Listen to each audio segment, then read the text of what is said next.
In this video, we are joined by Victoria, very special guest today, talking all about, we're going to talk Diz Twitter, we're going to talk about content creation, our passion for theme parks and Disney, all that good stuff up next on OG 55.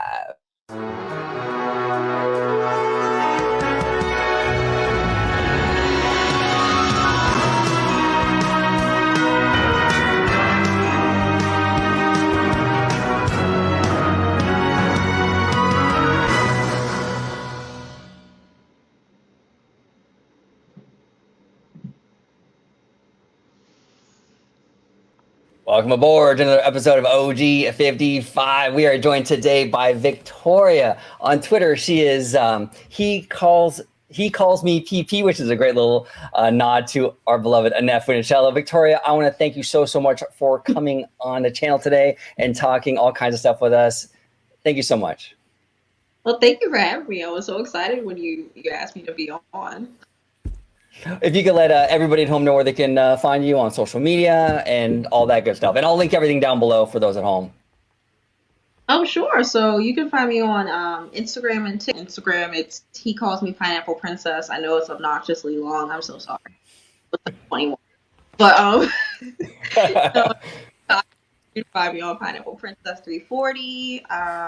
Twitter, He Calls Me PP. Pretty much any variation of He Calls Me Pineapple Princess on any social media platform. And I do travel agent services too. So if you have me book something for you, like maybe the treasure, I don't know, etc. You can go to like a link in my bio and you can ask for a quote there. Absolutely. Yeah. If everybody at home, if you need a travel agent, Victoria, right here. And I will link all her socials and all that good stuff down below, so it'll be easy for everyone to find it. And again, Victoria, thank you so much for coming on. And down below, we got George, Citrus George, host of our Walt Disney World show here on the channel. George, welcome back, sir. Thanks for having me on, and glad to do this deep dive of conversation with you both. I can't wait. If you could let everybody at home know where they can find you on social media, George. Absolutely. You can find me on X or Twitter or whatever it's called nowadays on at Disney George. You could also find me on the podcast, A Walk with Walt.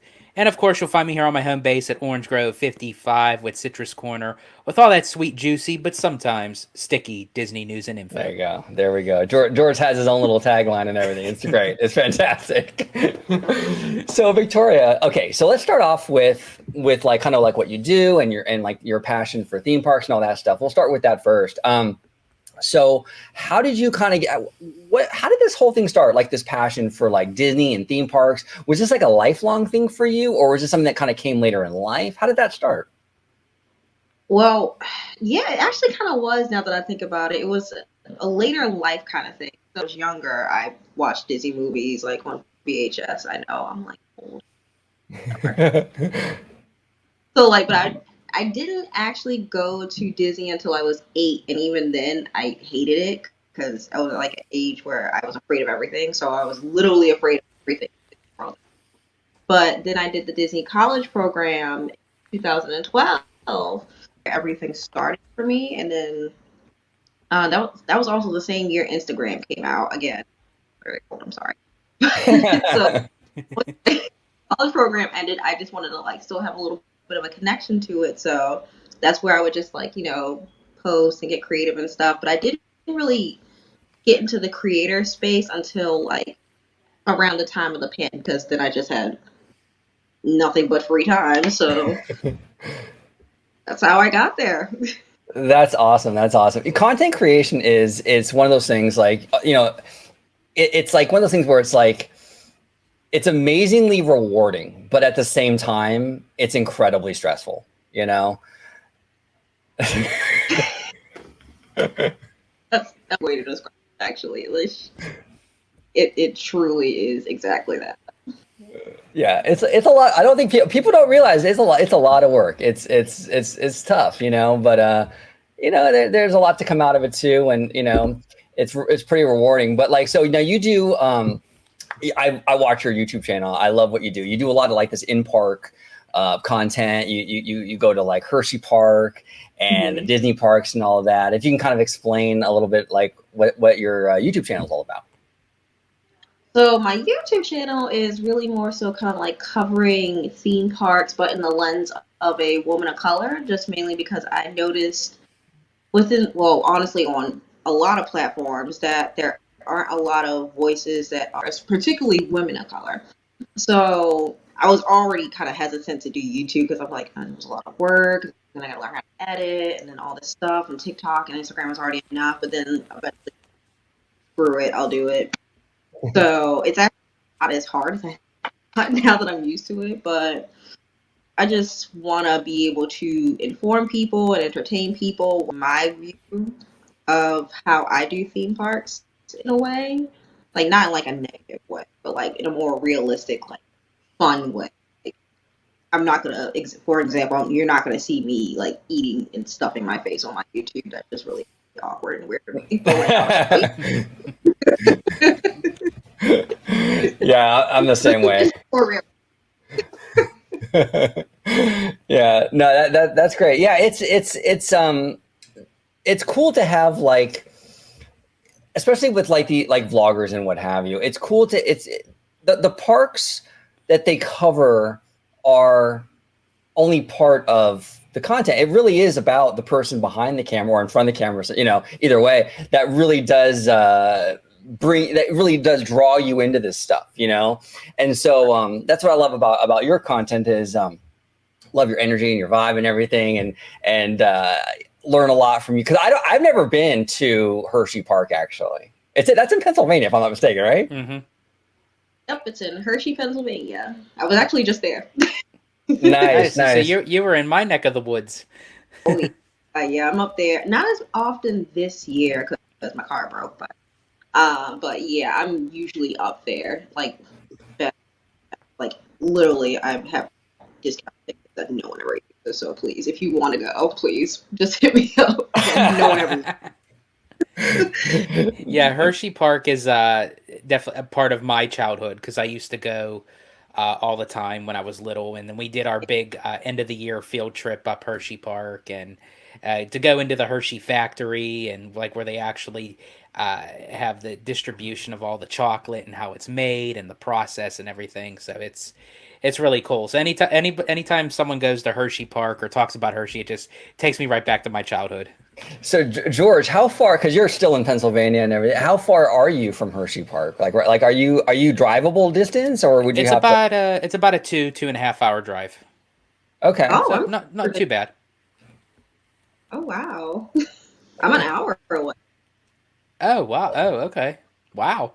Yeah. That's wild. That's wild. Now you don't go anymore though, do you, George? Or you went as a kid, but not anymore? I don't ever hear. Yeah, I haven't gotten up there recently. The last time I went, gosh, it had to be, I was a teenager, I think. Oh, It wow. was back like 2004.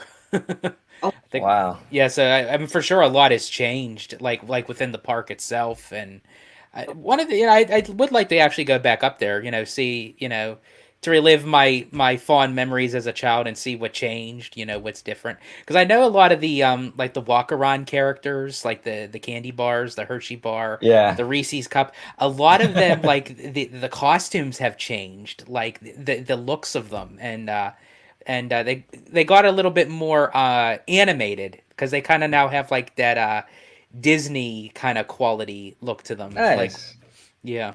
yeah. Now. Oh, I'm sorry, Victoria. Oh no, I was saying they're just really cute. They're my favorite. So Hershey Park, is it kind of like, how would you describe it, Victoria? Would it be kind of like, for a Californian, right, like myself, like would it be kind of like a Knott's, would you say? I would kind of say it's closer to Knott's because it definitely has the way Hershey is like a family friendly location, but they still have like amazing, like they have a really excellent lineup of coasters. So I would definitely say it's more of a Knott's vibe. Okay, cool. Well, if I'm ever in Pennsylvania, I'll make sure to check it out. I'm curious. I'm very, very curious. So now, yeah, no, I'll check it out for sure. It's always fun trying new, I'm such a Disney person, right? Like I've been going to Disney since I was like a kid, and I grew up in like LA, and so it's been a thing, right? It's really fun to kind of get out of your own like little bubble sometimes and try these new things. And like this past weekend, we went to what's called like the Lavender Festival, right? And it's like maybe 2 hours from where I live, and it was just in the middle of nowhere. And they just set up all these kiosks and stuff, and they'd have like lavender, like beer and tea and pizza and burgers and all this cool stuff. And they had live music. And honestly, I probably would have never tried it. We went. My friend wanted to go, so we went.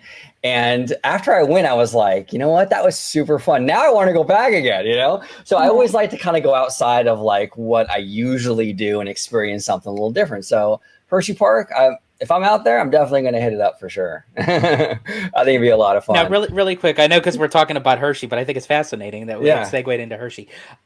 Speaking of the characters, because I was a huge fan of the characters being younger, meeting them and everything, because I like unique kind of characters, like characters that you can see something of every day and say, oh, I recognize that. That's a Hershey bar. That's a Reese's peanut butter cup. Do you have a favorite Hershey character?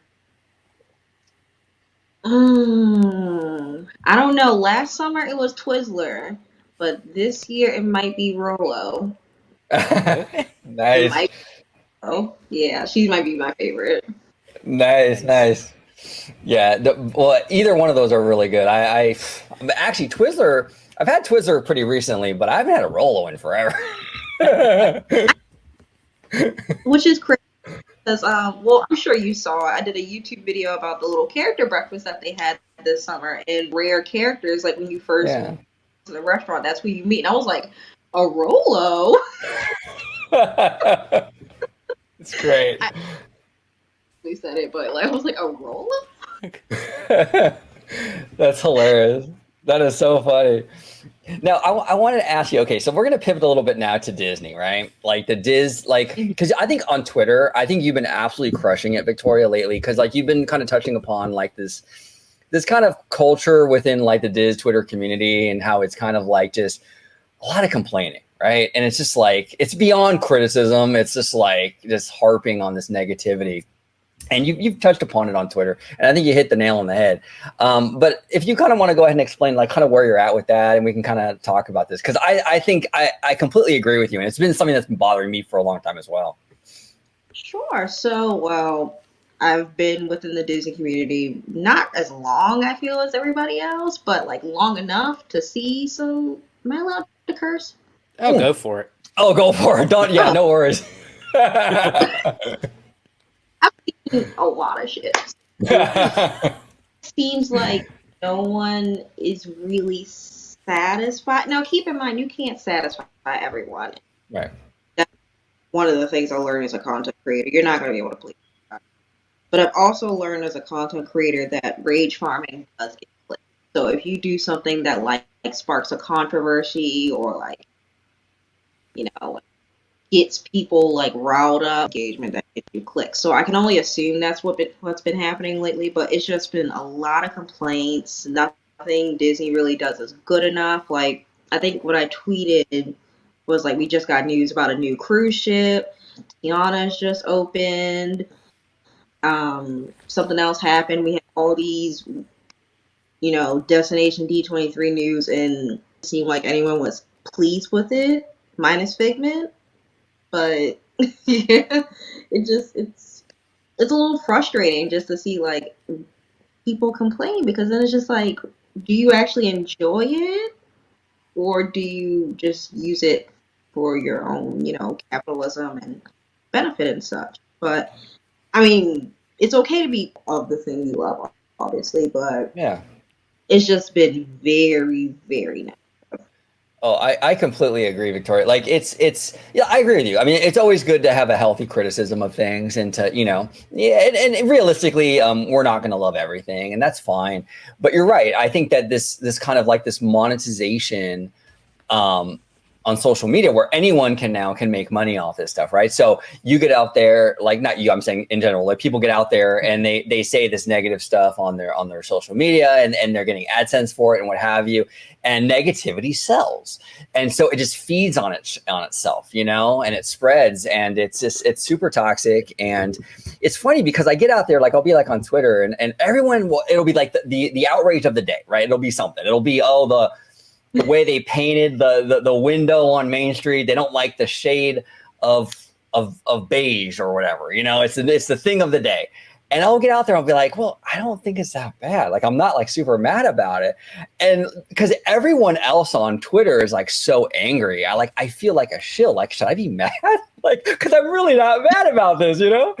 And it's just like all this stuff. And it's like, it's frustrating because it's like, the other thing too is it's like, I think as a fan community, I would like Disney to take us seriously, right? Like as a fan community. So when we have like legitimate complaints, they listen to us. The problem is that when we complain about everything and like kind of stupid shit, then they kind of tune us out. Like they don't take us seriously anymore because, oh yeah, these people, they complain about you move the churro cart, you do this, that, and the other, and they're complaining.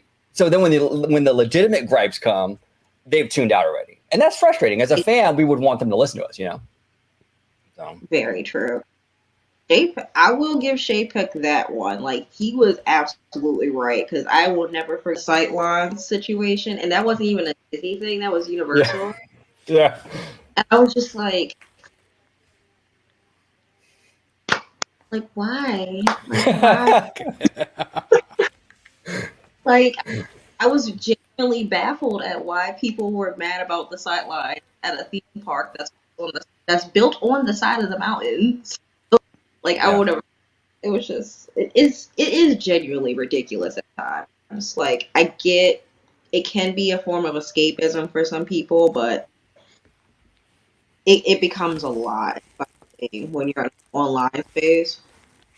But I don't know really be the solution for that per se. Yeah, what do you think? What do you think, George? Like, you know, you've kind of been in the community for a while as well and everything, and you've seen a lot, and you've been doing the channel with me for a really long time. Like, what do you think? You think it's getting worse, or you think it's? Unfortunately, I feel like it is getting worse. I feel like as social media continues to grow and expand with different apps and platforms or what have you, it's almost like People Magazine and the National Enquirer all over again, because it's like people buy those magazines to read gossip or read negativity. They're not going to buy a magazine to read something that came out positive. So it's like, and it becomes clickbait. Unfortunately, it's like that people use negativity for their own platforms to possibly make a buck, you know. And it's just like, and it's one thing to report something if something is genuinely, you know, out of place, or you give your opinion, you know, that's perfectly fine.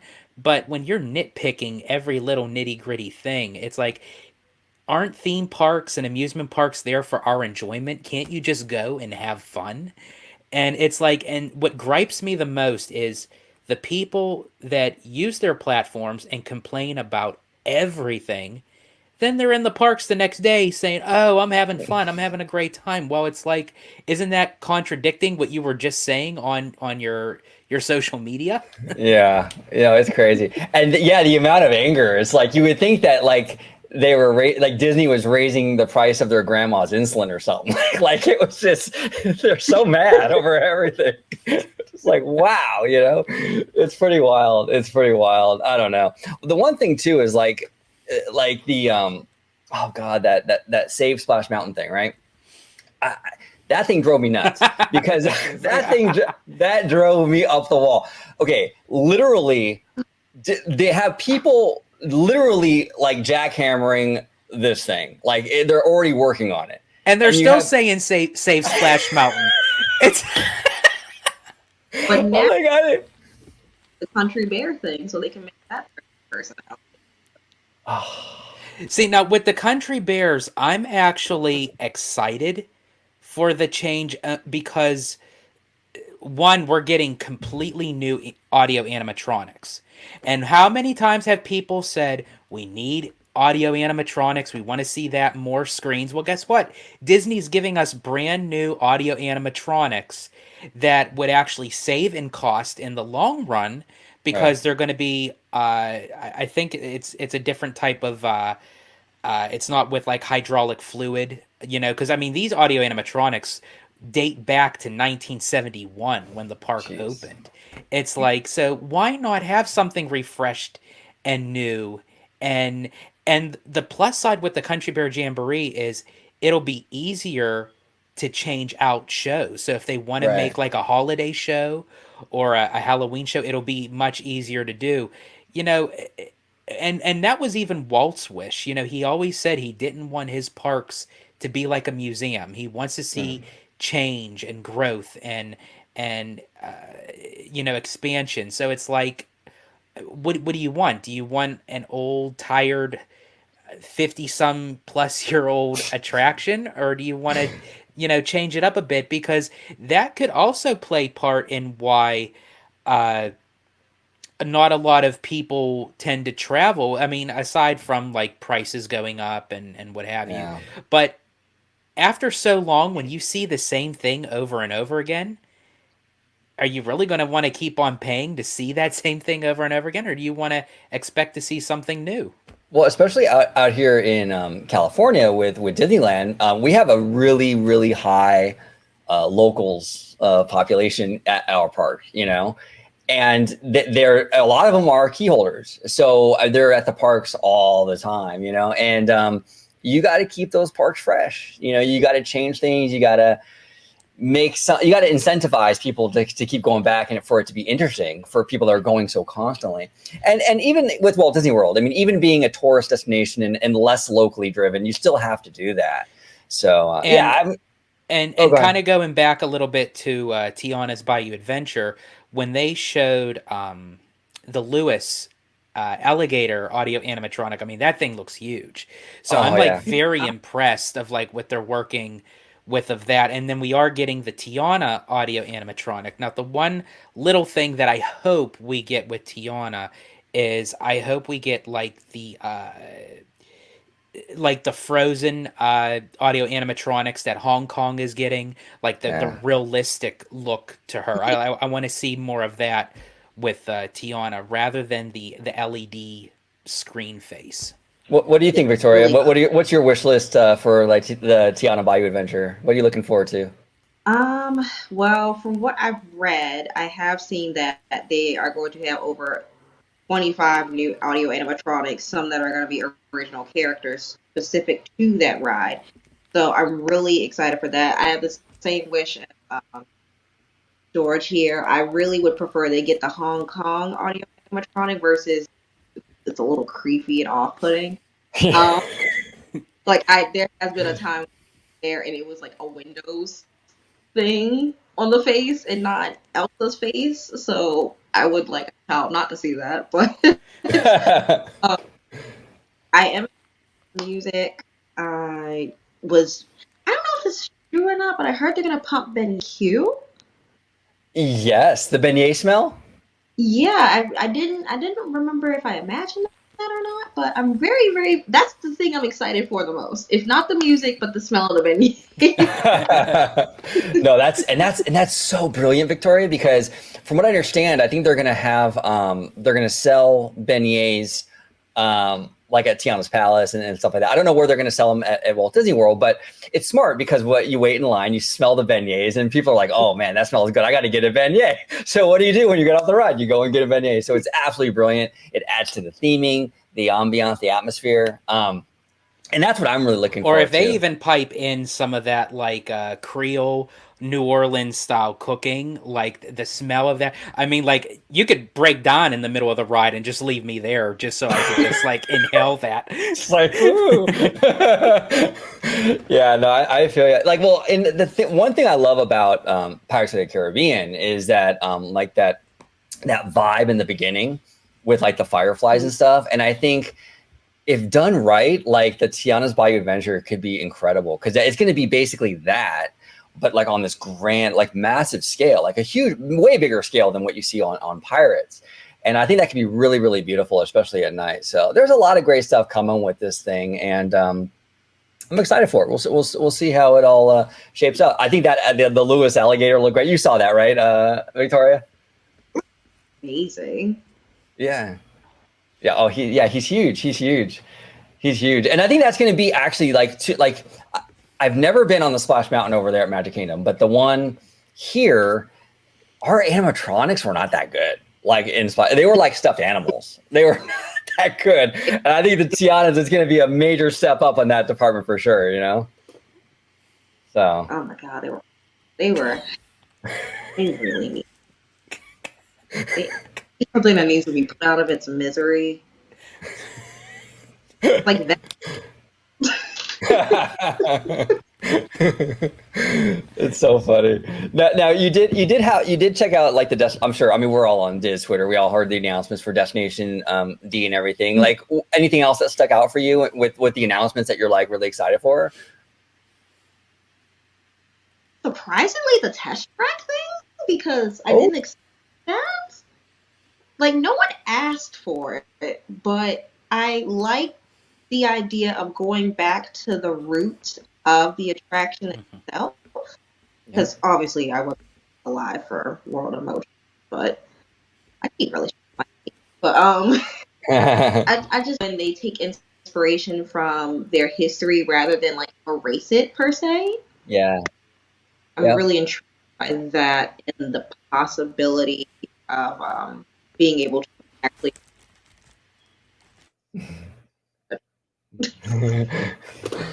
Yeah, I think it was really. I agree. I think it was really clever how they were taking that test track attraction and kind of going back to World of Motion. Really, really smart idea. I mean, and that's unusual now with Disney. I mean, you would have thought like if they were going to do anything or retheme it to anything, it would have been more like an IP, like a studio, like a movie thing or a cartoon or something, you know. And they didn't do that. So I mean, credit where it's due. And George, you mentioned that I think in the video we did, I think the other day, that you were really excited for that as well, right? I am. I mean, I love the evolution of Test Track, of how it started out with the 1.0 to 2.0, and now we're getting a 3.0. But as Victoria had mentioned, by going back to the roots of the attraction before it was Test Track and it was World of Motion, that they kind of took like an old beat down retired attraction and turned it, at the time they referred to it as a white knuckle thrill ride, you know, and that was back in the day when 60 miles an hour was like a tremendous thrill. Now you have like rides that go up to like 90 miles per hour, and it's like, but it's nice to see them utilize World of Motion and kind of intertwine it in to Test Track 3.0, because the one problem, especially now, that I have with the 2.0 is it resembles a lot of Tron, and being that Tron is at Magic Kingdom and there's like you know, so it's time for a change. And I was actually surprised about it too, but it's refreshing to see that they're keeping Test Track as Test Track, but adding a little bit of Epcot history to that. Yeah, no, I think that's awesome. I think that's awesome. I think that's something that like I think a lot of fans aren't giving Disney enough credit for, because I think that that was a move that I mean, look, like the super fans, they want that kind of stuff, right? They don't want necessarily it's like it's always like Frozen or Marvel or this, that, and the other. Like this is something that like that they were really listening, I think, to the super fans with that decision, and I think that right. I think it was kind of a cool move. I don't know. And that new Moana thing, I think it's opening pretty soon. But I think they had some cast previews. You saw some of that, Victoria? I haven't seen it in person yet, but I've had friends who have seen it, and they said it's really, really pretty, especially at night. That's what I've heard as well. Like, I've heard a lot of people give it a lot of praise for the night quality that you get walking through there. And it's also nice to see Epcot get something involving water, because especially on those hot Florida, days, it's like you need something to cool down with. So it's nice to have something that deals with water. I tell you, okay, so Victoria, this guy took me to Walt Disney World for my very first time this past July, just a couple months ago. Okay. And right, so okay, so I'm a Californian, born and raised out here in LA, right? So I'm like thinking to myself, okay, look, we get hot weather out here all the time. I'm good, Yeah. George. I'm good. You know, get out there and it's a whole. It's not the same. I went in July too with my boyfriend for his birthday, and we've gone many times. We'll be fine. We'll just bring sunscreen. No, we were fried. Oh, I'm telling you, it's a whole other level, and I just felt like wet, like all the time. You know, just it was crazy. It was absolutely crazy. But yeah, it was a cool experience. So Walt Disney World is a really, as a Disneylander, it was really interesting to kind of see that place for the first time. It's beautiful. I mean, Walt Disney World is beautiful. I absolutely loved all the resorts and everything. Go ahead, George. And especially with him being a Californian, that he got a little taste of how the Florida weather is, where it's like bright and sunny one moment, and then like here comes the dark clouds, and he's like, "Oh my gosh, I'd never seen it rain like this before." And he's like, We don't get that out here. We're standing in Epcot, and he's like, "This is amazing! Like I've never seen this before." And then we got like these locals like looking at him, like saying, "Like what the hell are you talking about?" It's like. This is like our everyday.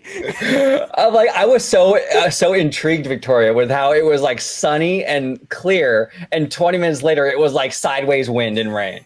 I was like, this is crazy, you know. But it was really cool, though. It was really cool. Now, Victoria, I got to ask you, what is your favorite Walt Disney World park?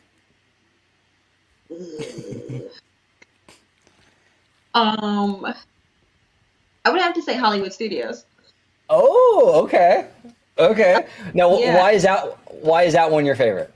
Well, first to start, that was actually where I started my Disney career. You would say I did quick service, food and beverage, Hollywood Studios. So that's where it started for me. I just really love the vibe of it. It really just fits my personality.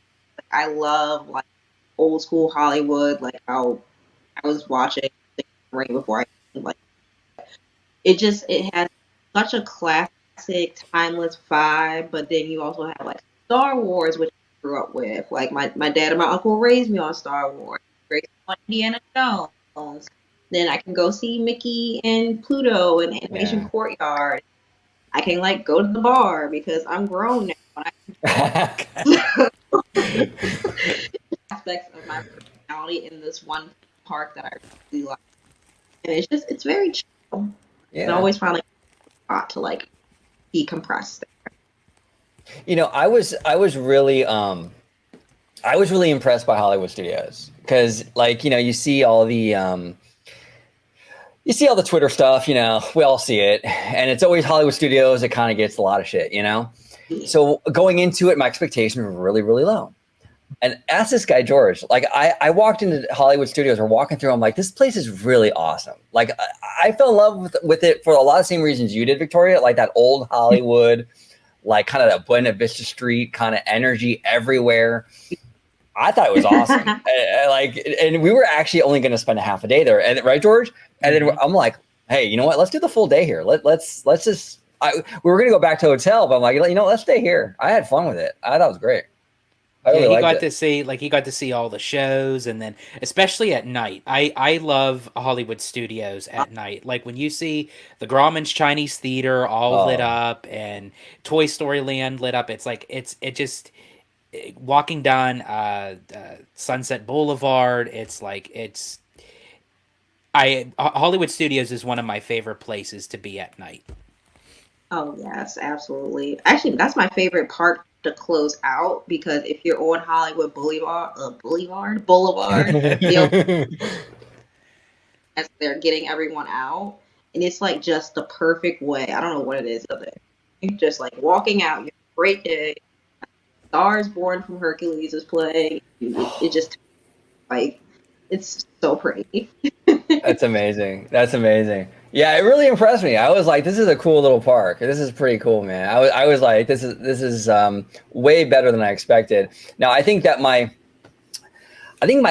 well, George knows my all-time favorite Disney World park right now is Animal Kingdom. I I don't know what it was about that place. Like when I walked in there, That's a fun part. it is. It's so beautiful. It's absolutely incredible. George, you were like going like, wow, this guy loves this. I did. We were barely even in the gate. Literally, he went through the turnstile, and like we didn't even get to the Oasis yet, and he's like, I'm already loving this park. He said, "This is my favorite park." He's like, yeah. And then as we were going up the Oasis pathway, I showed him Divine. That is like, I mean, she's just so majestic that she just like intertwines with nature and everything. It's like she's so serene. Yeah. Oh, it's beautiful. Absolutely beautiful. Well, I got to get back to Walt Disney World because it really did it really did make an impression on me. I really just loved it. And you go down there quite a bit, Victoria, or do you mostly go out to California? I do. I would say I do a little bit of both equally, especially this year in particular. Like I didn't plan on going to Disneyland as much as I did this year. Like you kind of just fell into a place where I've gone the same amount as I would for Disney World. So I probably get a Magic Key. Yeah, it's funny because I actually had the same experience because I had the planned trip to go to Walt Disney World with this guy up here, but I was coming back from Disneyland, and something happened with the flights or what have you, and I ended up getting switched over to have a layover red eye to Orlando, and my red eye was late. So by the time I landed, my plane left. So I was stuck in Orlando, and they had to rebook me for the next day. I'm like, okay, I'm here in Orlando, Florida. If you're going to rebook me for the next day, it's like, I'll rebook myself, thank you. I'm spending a week down here at Walt Disney World. George is totally like Mr. Carpe Diem. He just kind of does like, it's awesome, dude. It's awesome. Now, Victoria, I want to thank you so much for coming on and talking about content creation with us, talk about Disney with us. Now, after your California trip, I would love to have you back on and talk all about it if you want. Oh yeah, I would love to. Like, I mean, like next week will be crazy, but the week after I'm free. Perfect. No, perfect. Yeah, we'd love to have you back. It was a lot of fun. If you could remind everybody at home where they can find you on social media. Sure. So I am on TikTok. I'm on Twitter. My brain's farting. But either way, I'm somewhere on the social media webs as some variation. He calls me Pineapple Princess. And and I have a podcast. I'm on Rat Castle. There it is. There it is. And I will be linking all her. I think you have I'm so bad with the social stuff. It's like a link tree in your bio, right? If I'm not mistaken. Mm-hmm. Perfect. Yeah, that's where everything's there. Perfect. And I'll link it in the description down below. So follow her. If you need any travel stuff, she's a travel agent, go to Victoria. That's also going to be down in the description down below. So thank you again, Victoria. George, sir, if you could let everybody at home know where they could find you on social media. Absolutely. You can find me on X at Disney George. Please check out the podcast I'm part of, called A Walk with Walt. And of course, you'll find me here on my home base at Orange Grove 55 with Citrus Corner, with all that sweet, juicy, but sometimes sticky Disney news and info. Perfect. Well, thank you both so much for joining, and thank you all for watching. Comment down below with all your comments and thoughts about everything we discussed today. And as always, have a wonderful, wonderful day. Bye-bye, everybody.